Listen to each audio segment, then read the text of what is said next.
Eu quero fazer uma reflexão rápida com vocês. Tem uma história que eu gosto muito. E ela diz que, num bairro dos Estados Unidos, um indivíduo mudou para uma grande chácara. E ao lado da casa dele, o homem tinha uma grande propriedade. E ele viu aquele quintal vazio. E ele gostava muito de plantas. E ele notou que algumas semanas depois, o homem, ou seu vizinho dessa grande propriedade, ele cavou algumas covas e começou a colocar algumas mudas. Mas o vizinho notou que ele colocava pouca água nessas mudas. Ele não aguava com tanta frequência.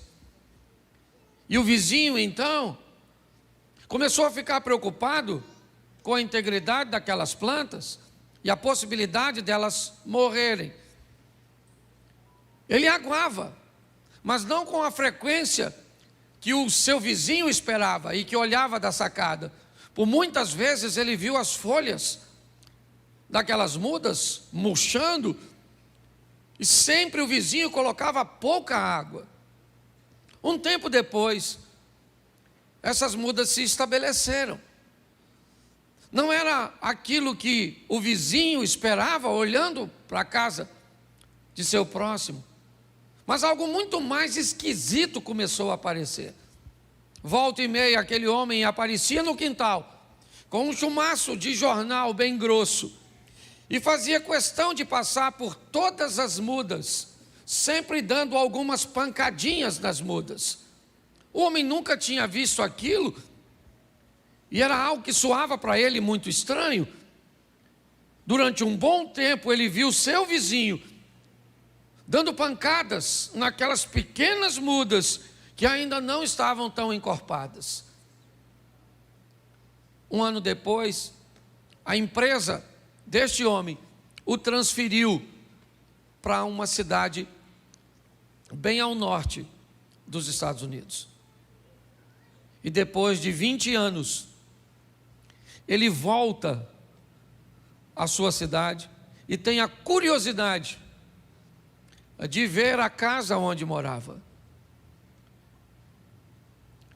Aquela semana um furacão havia passado por lá e alguns estragos tinham acontecido. E ao entrar na rua de sua antiga casa, ele reparou que a maioria das árvores estavam tombadas, estavam caídas. Mas quando ele, da calçada, olhou para a sua antiga casa, ele viu ao fundo a casa de seu vizinho. Árvores sadias, grandes e fortes estavam lá, e o vento do furacão sequer havia derrubado uma. Ele então foi ao vizinho para cumprimentá-lo, e durante esse cumprimento ele falou com o vizinho e lembrou de quão estranho era o comportamento dele no que diz respeito àquelas árvores. E finalmente ele perguntou por que ele aguava tão pouco. E o vizinho disse para ele: porque eu tinha o intuito de que as minhas árvores não tivessem água com facilidade, para que elas pudessem aprofundar suas raízes e tirarem a água do mais fundo possível. Mas eu também estranhei porque você batia nelas. E ele disse: porque eu sabia que a nossa região, volta e meia, é visitada por furacões. E desde cedo eu ensinei as minhas árvores a lidar com as intempéries, com as dificuldades. E por isso nenhuma delas caíram. Hoje, mais uma vez, eu quero fazer com a igreja, e acho muito propício, uma reflexão sobre uma palavra que Deus me deu há mais de 10 anos atrás, cujo tema é aprendendo com as tempestades.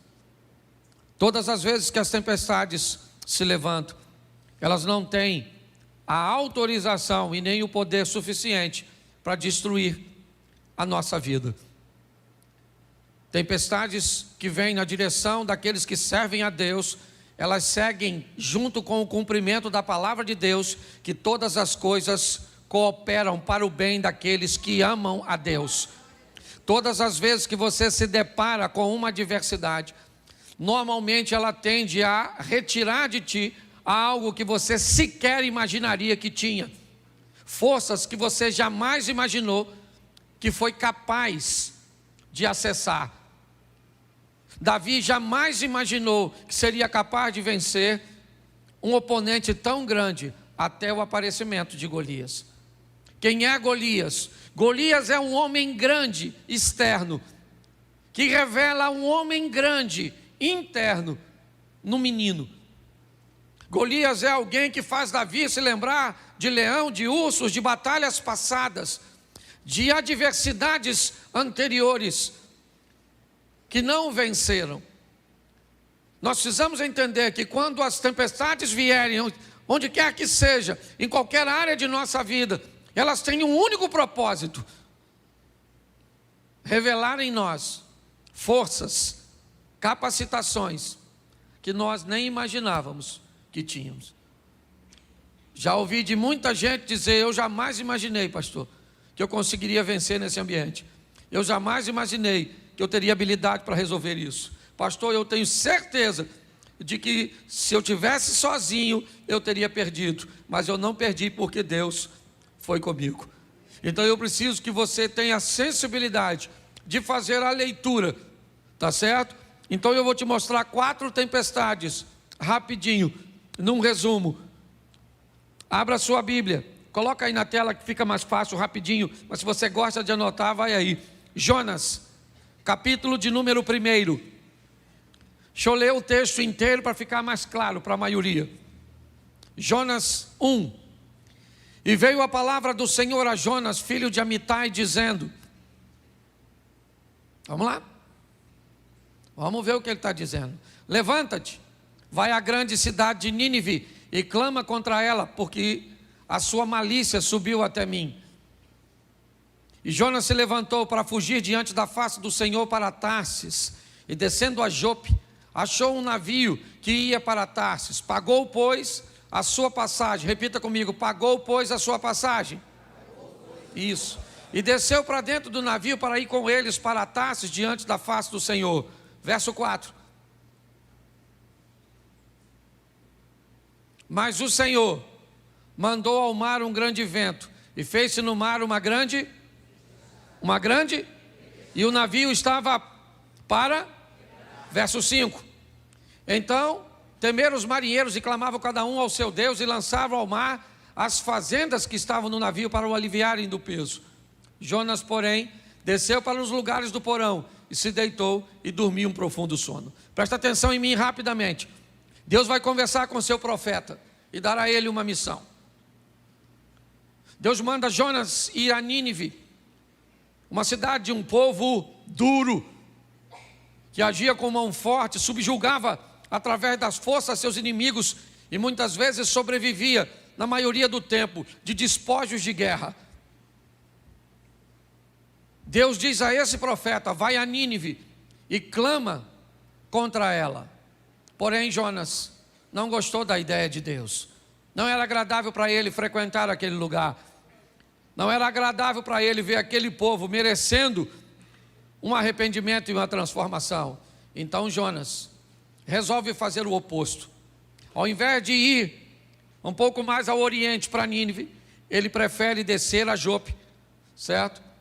E no porto de Jope pegar um navio para ir para Tarsis, para a Espanha, para o lado contrário, no Mediterrâneo. Ali então, Jonas vai comprar uma passagem, vai entrar numa embarcação,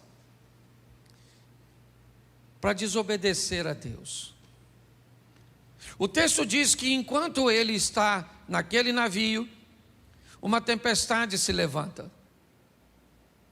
E o que essa tempestade veio fazer? Essa tempestade tem uma missão.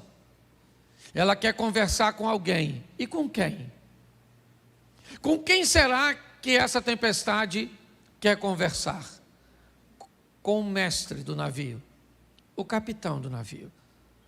A tempestade quer saber por que ele vendeu um ingresso do seu navio para um desobediente. A tempestade quer saber por que é que ele deixou aquele cara entrar na sua vida, no seu ministério, na sua família, nos seus negócios. Porque tem tempestade que vem na minha e na sua direção com uma única função: denúncia. Dizer para mim e para você que esse tipo de gente, esse tipo de comportamento, esse tipo de negócios, esse tipo de alianças não podem fazer parte de nossa história. Essa é a mensagem que a tempestade vem. Ela começa a chacoalhar o navio. Todo mundo tem medo. E quem é que está trazendo aquela tempestade? Um desobediente? Se tem uma coisa que precisamos ter o máximo de sensibilidade para identificar, é quando Deus está tratando alguém. Quando alguém estiver sofrendo, por favor, antes de se meter no sofrimento dos outros, descubra que tem alguém que ama mais essa pessoa do que você. E esse alguém é Deus. Antes de ajudar alguém, pergunte a Deus se é para você fazê-lo. Porque quando você se mete na vida de alguém que Deus quer tratar defendendo a pessoa, você vira o capitão do navio. Ah, o cara quer me desobedecer? Quer, vou entrar no capitão. Deus falou, vou afundar. O capitão desobedeceu a Deus, sim ou não? Sim ou não? Não, ele nem profeta é, nem sabe de nada. Mas vendeu o ingresso do barquinho dele para o Jonas entrar. Eu não sei se você reparou, mas preste atenção nesse texto. Temeram os marinheiros e clamava cada um ao seu, e fazia o quê? O que eles faziam? Lê para mim. Jogavam fora as coisas de valor. Eles estão perdendo as coisas de valor, jogando fora do navio, quando fora do navio deveria estar o Jonas. Preste atenção, está assim de gente, perdendo o que não precisa perder, porque não tem coragem de jogar fora aquilo que precisa jogar. Nós precisamos ter a sensibilidade. A tempestade veio. O que ela está querendo? Afundar meu navio? O que é? Será que ela tem o cunho de denúncia? Então o que é? É meu comportamento? Tá bom. O que é? O que está acontecendo para que eu enfrente tudo isso? Eles começam a jogar fora e perdem o que não precisa perder. A tempestade para quando eles jogam a carga fora? Não. Então, o capitão do navio começa a vasculhar seu navio. Porque nem sempre o que vai te levar para o fundo é fácil de enxergar. Está diante dos seus olhos. Às vezes o que vai te levar para o fundo é aquilo que você nem percebe, que está escondido. Tem gente com um comportamento tóxico e nocivo e sequer é capaz de identificar porque tem aquilo. Às vezes precisa de um profissional da área psicológica.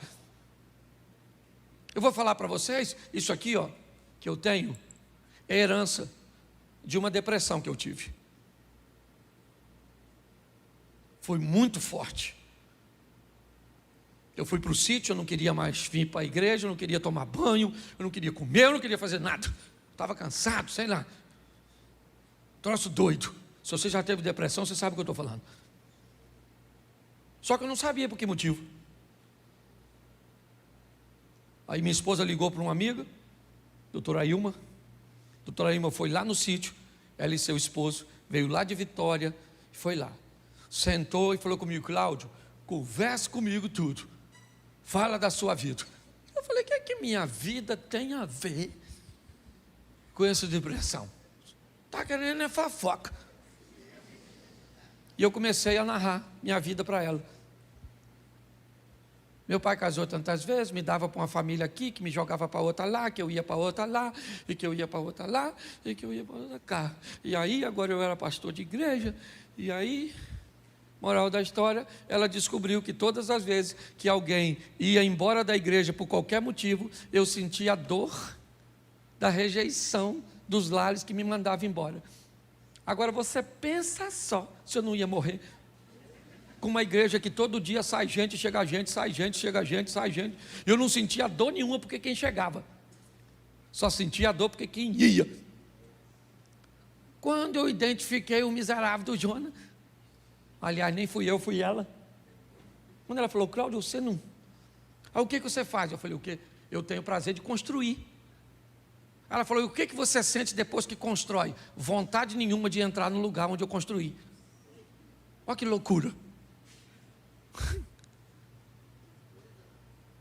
Aí ela me disse: sabe o que é isso, Cláudio? Você só constrói para mandar uma informação para você mesmo, que ninguém nunca mais te manda embora daquilo que é seu. Mas é só você terminar de construir que você não quer entrar e você vai construir outra coisa. Menino, pensa numa cura instantânea. Eu falei: é isso? Ah, então tá bom. Me deu algumas ferramentazinhas e eu fiquei bom. Porque se você não sabe o que te leva para o fundo, às vezes é aquela mágoa, aquele ressentimento, aquela decepção. Lá em 1945, assim que a guerra acabou, e você guarda isso dentro de você. Você conhece alguém assim? Porque tem gente que parece cemitério de coisa ruim. Pois bem, tem tempestade que só vem para denunciar que tem algo dentro de você que precisa sair. Pegaram o Jonas e levaram para fora. E falou: Jonas, quem é tu? Ele falou: eu sou hebreu, desobedeci a Deus e entrei no seu navio. Ele falou: pô, cara, tanto navio para tu entrar? Tu entrou justamente no mesmo, mas o seu que deu para comprar o ingresso. Sabe o que é mais interessante dessa história? É que o Jonas disse que o problema era dele, ou era ele, mas ele pulou? Sim ou não? Porque o problema não vai embora sozinho. Se tem uma coisa que um problema ama, são pessoas adaptáveis. Pensa num lugar onde o problema gosta de se estabelecer. É naquele casamento onde as pessoas se adaptam com facilidade. É na vida daquelas pessoas que são altamente adaptáveis. Porque pessoas que se adaptam não costumam mudar de vida. Elas se adaptam. O Jonas falou: o problema sou eu, mas eu não pulo. Vocês que têm que me jogar fora. Você está entendendo? A decisão é sua. A tempestade aparece, diz onde o Jonas está. Você sabe que é o Jonas, mas a hora de jogar ele fora dá uma dó. Por quê? Porque às vezes o Jonas é seu namorado, o Carlos. Mas você já tem 35. Só sobrou o Carlos. Você já está naquele dilema: aquele que vier a mim, de maneira nenhuma o lançarei fora. Pastor, se não for o Carlos, quem vai ser? Está assim de gente, que quando chega a hora que necessita tirar algo ou alguém da sua vida, fica com dó, com pena, de tirar aquele funcionário, de remover aquele amigo, de mexer no distanciamento daquele parente. Às vezes quem vai levar para o fundo, ser para o fundo, é sua mãe.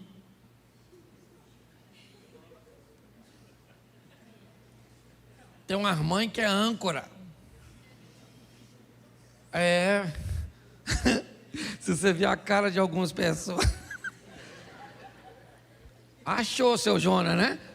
É porque às vezes é a velha que vai acabar com o seu casamento. E ela não tem nem má intenção, não. Ela é só um instrumento do inimigo, que nem trabalha full time, às vezes é freelance. Entendeu? É um servicinho de motoboy. Ou de sogra boy. Você consegue entender? Mas tem tempestade que é só para denunciar. Posso ouvir um amém? Amém. Isso, não vou me deter muito nessa não. Marcos 4:7, te mostrar um ambiente bem tempestivo, ou bem perto. Certo? Coloca para a gente. Eu falei Marcos 4:37, perdão. Eu falei 7. Isso. Levantou-se um grande temporal de vento, subiu as ondas por cima do barco, de maneira que já se enchia. Vamos lá? E ele estava na popa do barco, dormindo sob uma almofada, e despertaram, dizendo: mestre, não se importa que pereçamos? E ele, despertando, repreendeu o vento, disse ao mar: cala-te e aquieta-te. E o vento se aquietou e houve grande bonança. E disse: por que sois tão tímidos? Ainda não tendes fé? E sentiram um grande temor e diziam uns aos outros: mas quem é este que até o vento e o mar lhe obedecem? Olha para mim aqui que eu quero falar com você. Outra tempestade. Ao contrário da primeira, essa não vem denunciar nada. Porque nem todas as tempestades trazem consigo a mesma missão. O que essa tempestade quer? Vamos lá. Jesus diz aos seus discípulos: vamos para o outro lado. Vamos para o outro? Isso. Assim que Jesus diz isso, ele entra no barco e vai dormir. Mas antes de dormir, ele disse o quê? Passemos para o outro. E ele foi. Mas ele disse o quê? Enquanto você não falar, eu não paro. Ele disse o quê? E ele foi. E o que ele fez nessa ocasião?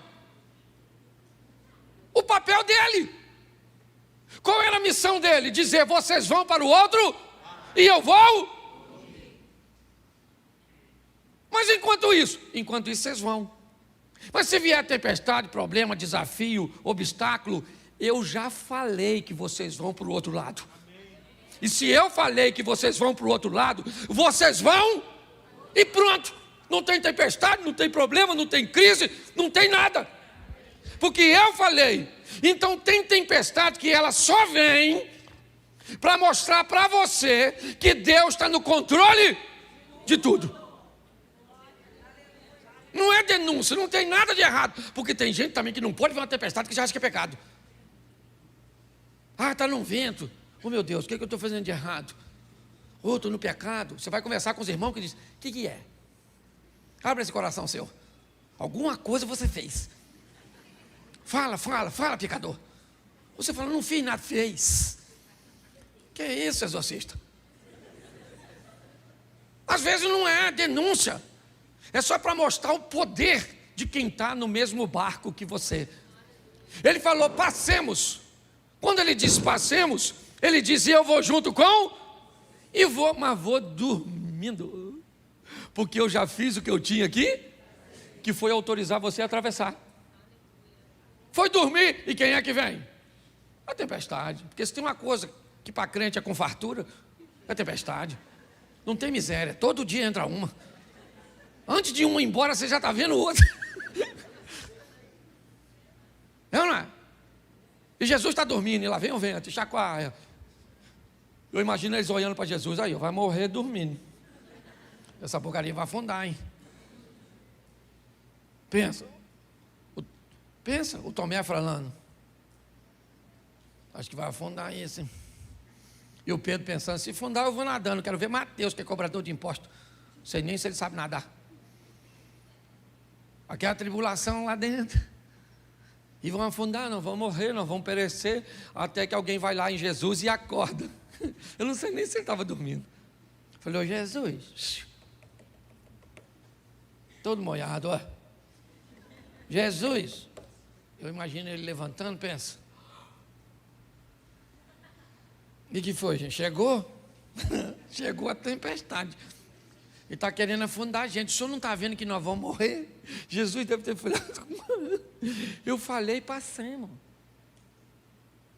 Ele olha para o vento e diz: ô vento, cala essa boca. Ô mar, fica quietinho, não quero nem marola. Agora é piscina. O vento parou de soprar, o mar ficou calmo. E os discípulos falaram: gente, quem é esse? Como quem é esse? Esse é Jesus que você está andando um tempão do lado dele. E às vezes você precisa de uma tempestade para saber quem ele é, porque sem ela você não conhece. Tem tempestade que ela só vem para mostrar para você o poder do Deus que você. A hora que você reconhece, o problema se desfaz. Sim ou não? E vamos para outra tempestade, para não demorar muito nessa, senão fica numa tempestade só. Mateus 14, 24. Esse é um ambiente também um pouco complicado. Vamos lá. O barco já estava no meio do mar, açoitado porque o vento era isso. Meio que uma tempestade noturna, ela acaba atingindo o barco que Jesus está com seus discípulos. O que essa tempestade quer? O que esse ambiente ele deseja? Será que é uma denúncia como a de Jonas? Será que é revelar o poder de Jesus que está dentro do barco? Bom, de denúncia não é. De Jesus dentro do barco também não, porque nem dentro do barco ele está. Então, o que essa tempestade vem trazer? O que esse ambiente? 3 horas da manhã, tudo escuro, vento soprando, a água querendo entrar. Jesus aparece andando sobre as águas no meio desse ambiente. E dentro do barco começa a acontecer algumas coisas. A primeira é um temor muito grande, pois eles estão num local que não é a realidade da maioria de seus discípulos, apenas de 4 que eram pescadores. Os outros 8 não estavam preparados para aquilo. Segundo, tem um indivíduo andando em cima d'água e alguém já gritou que é fantasma. Então o caos está estabelecido. Mas o que isso vem trazer? A iniciativa de alguém que está dentro do barco. Tem tempestade que acontece num grupo, mas que só vai dar a lição para uma pessoa só. Tem tempestade que vem numa família com um propósito de criar um novo estilo de vida para apenas uma pessoa. No meio daqueles 12 discípulos, se levanta Pedro e diz: eu gostaria de ir andando até onde o Senhor está. Tem alguma coisa de errado. Mas presta atenção, porque a palavra de oferta vai fazer muito significado para você agora. Qual era o local mais seguro nessa ocasião?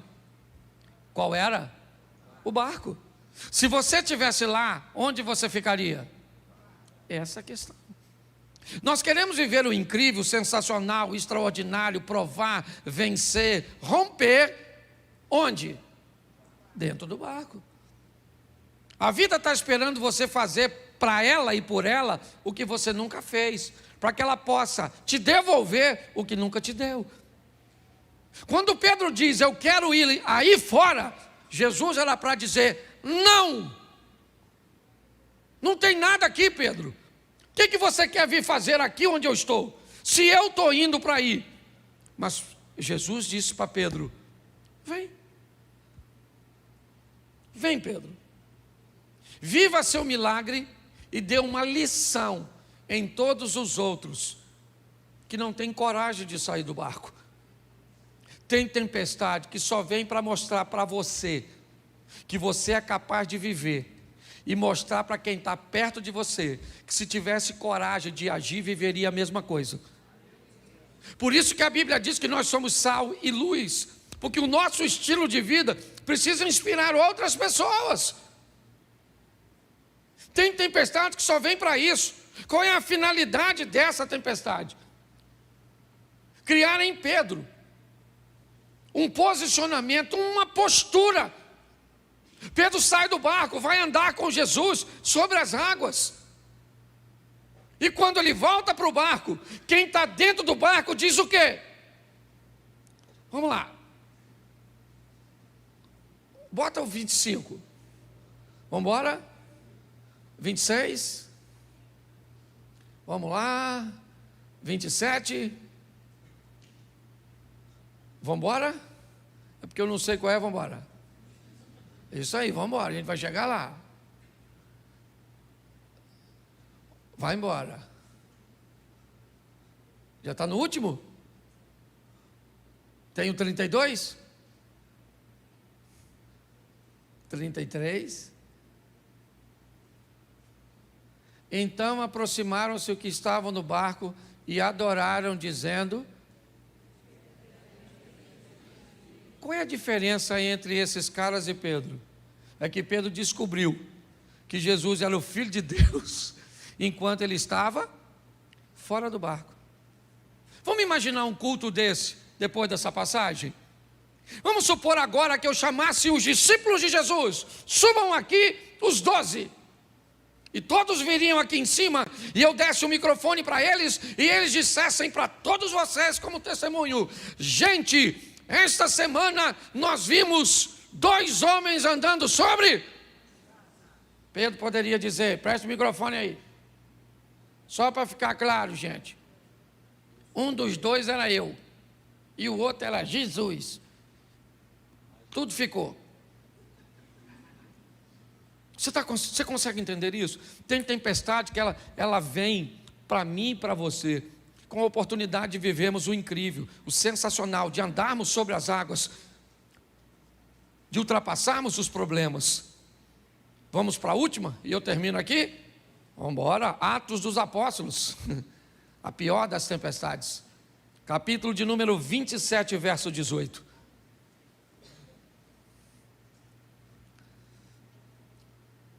Andando nós agitados por uma veemente tempestade, no dia seguinte, aliviaram o navio, note, jogaram a carga fora. Ao 3º dia, nós mesmos, com as próprias mãos, lançamos ao mar a amarração do navio. Presta atenção, eles começam a tirar toda a resistência ao vento, ok?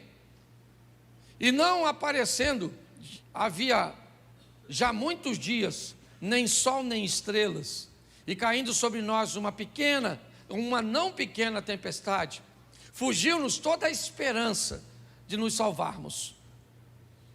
Havendo já muito que se não comia, então Paulo, pondo-se em pé no meio deles, disse: fora na verdade razoável, ó varões, ter-me ouvido a mim e não partir de Creta, e assim evitariam este incômodo e esta perdição.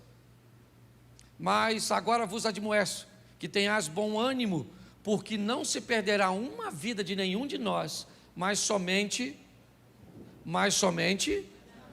nenhuma vida se perde, mas se perde o... Preste atenção que todas as outras tempestades, o barco chegou, essa não. Essas pessoas não morrem, mas o barco, ele se despedaça. Vamos lá? Porque esta mesma noite, o anjo de Deus, de quem sou e a quem sirvo, esteve comigo, dizendo: Paulo, não temas, importa que sejas apresentado a César, e eis que Deus te deu todos quantos navegam contigo. Portanto, ó varões, tende bom ânimo, porque creio em Deus, que há de acontecer assim como a mim me foi dito. É, contudo, necessário irmos dar numa ilha. Vamos lá, pode colocar. Isso. E quando chegou a 14ª noite, sendo impedidos ou impelidos de uma e outra banda do mar Adriático, lá pela meia-noite, suspeitaram os marinheiros que estavam próximos a alguma terra, e lançando o prumo, acharam 20 braças. Passando um pouco mais adiante, tornando a lançar o prumo, acharam 15 braças. Estão fazendo a leitura que está ficando mais raso, está chegando próximo à margem, certo? E temendo ir dar em alguns rochedos, lançaram da popa 4 âncoras, desejando que viesse o dia. Procurando, porém, os marinheiros fugir do navio, e tendo já deitado o batel ao mar, como que querendo lançar as âncoras pela proa, disse Paulo ao centurião e aos soldados: se esses não ficarem no navio, não podereis salvá-los. Então os soldados cortaram os cabos e o batel e o deixaram cair. Enquanto o dia vinha, Paulo exortava a todos que comessem alguma coisa, dizendo: é já hoje o 14º, preste atenção, 14 dias de tempestade, certo? Que esperais e permaneceis sem comer, não havendo provado nada. Vamos embora. Portanto, exorto-vos que comais alguma coisa, pois é para a vossa saúde, porque nenhum cabelo cairá da cabeça de qualquer de vós. E havendo dito isso, tomando o pão, deu graças a Deus na presença de todos, e partindo começou a comer. E, tendo já todos bom ânimo, puseram-se também a comer. A tempestade vai rolando. Pode ir embora, meu irmão. Eu vou terminar com a leitura. Bota o 38. Isso. Refeitos com a comida, aliviaram o navio, lançando o trigo ao mar. E sendo já dia, não reconheceram a terra, certo? Enxergaram, porém, uma enseada que tinha uma praia, e consultaram sobre o que deveriam encalhar nela o navio. Levantando as âncoras, deixaram ir ao mar, largando também as amarras do leme, e alçando a vela maior ao vento, dirigiam-se para a praia. Dando, porém, num lugar de 2 mares, eles encalharam ali o navio, e fixa a proa ficou imóvel, mas a popa abria-se com a força das ondas. Então, a ideia dos soldados foi que matassem todos os presos, para que nenhum fugisse, escapando a nado. Vamos embora. Mas o centurião, querendo salvar a Paulo, lhes estorvou, dizendo, estorvou esse intento, e mandou que os que pudessem nadar se lançassem primeiro ao mar, e que se salvassem em terra. E os demais em tábuas, e outros em coisas do navio. Assim aconteceu, que todos chegaram à terra a salvo. Preste atenção em mim. Eu não sei quanto tempo você enfrenta a sua tempestade, mas eu tenho uma notícia ruim para te dar e uma boa. Primeiro, não dá para escapar ileso de todas as tempestades. Eu não sou nenhum tolo, e já vi tempestades acabar com o casamento. O homem consegue sobreviver ao divórcio, e a mulher também, e refazer sua vida, mas aquele casamento destruiu. Eu já vi doenças serem capazes de matar o corpo, mas não ter força o suficiente para matar a alma. Eu já vi negligência de pais que fez com que seus filhos afundassem em drogas, em comportamentos incorretos. Mas eu não sei se você reparou o que Paulo disse a esses indivíduos no meio da tempestade. Eu avisei a vocês que não era para ter saído. Eu falei com vocês que essa viagem não ia terminar bem. Eu avisei. Me parece que o que Deus está dizendo é o seguinte: eu estou sempre buscando uma maneira de alertar vocês. Mas está aí, beleza, nenhum, todos, tábuas, coisas do navio, tudo aquilo que flutuava, se tornou um ambiente onde eles pudessem se apegar. É verdade, mas o navio afundou. O navio não chegou. Infelizmente, tem tempestades, irmãos, que vai afundar seu casamento. E sabe por que vai? Porque você não escutou as orientações. Vai falir sua empresa. Vai matar seu corpo. Vai.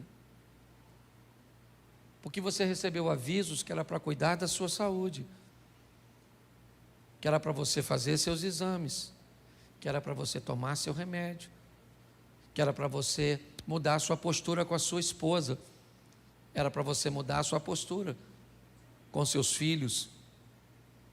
Mas infelizmente, a mensagem não foi ouvida, e o que aconteceu? O navio afundou.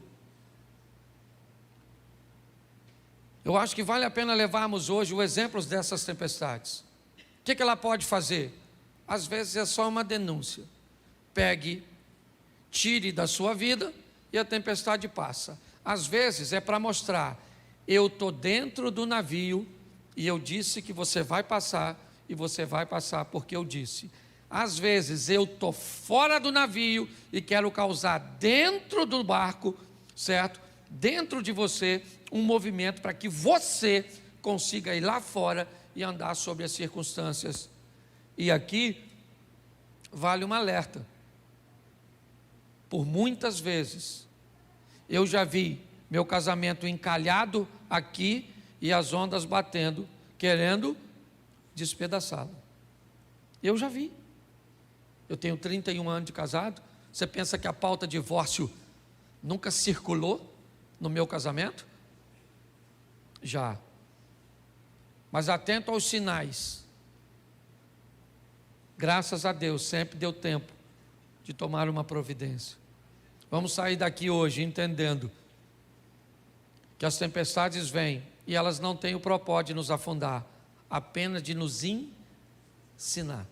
Você pode fechar seus olhos? Pai, em nome de Jesus, não é a primeira tempestade que enfrentamos, não é a última que iremos enfrentar. Sabemos que cada uma delas traz consigo uma mensagem. Sabemos que quanto mais rápido formos capazes de identificar a mensagem, mais rápido ela vai passar. Que nenhuma dessas tempestades cheguem ao limite de afundar a nossa embarcação. Continue conosco, Senhor, pois a tua misericórdia fez com que em todas essas tempestades, seja a de Jonas, seja a de Marcos capítulo 4, a de Mateus capítulo 14, ou a de Atos dos Apóstolos. Por isso, continua conosco, Senhor, nos dando forças para vencermos as nossas tempestades, ou as tempestades que vêm sobre nossa vida. Continue conosco, Senhor, que vem aí a próxima tempestade, e que mais uma vez nós consigamos vencê-la e aprender com ela. Leva-nos aos nossos lares, guardado por tuas mãos poderosas, para vivermos a melhor semana de nossas vidas. Que seja uma semana de boas notícias, que seja uma semana de bons negócios, que seja uma semana de vitória. Te damos graças por tudo, em o nome de Jesus. Você pode dizer amém? Amém. Que Deus te abençoe.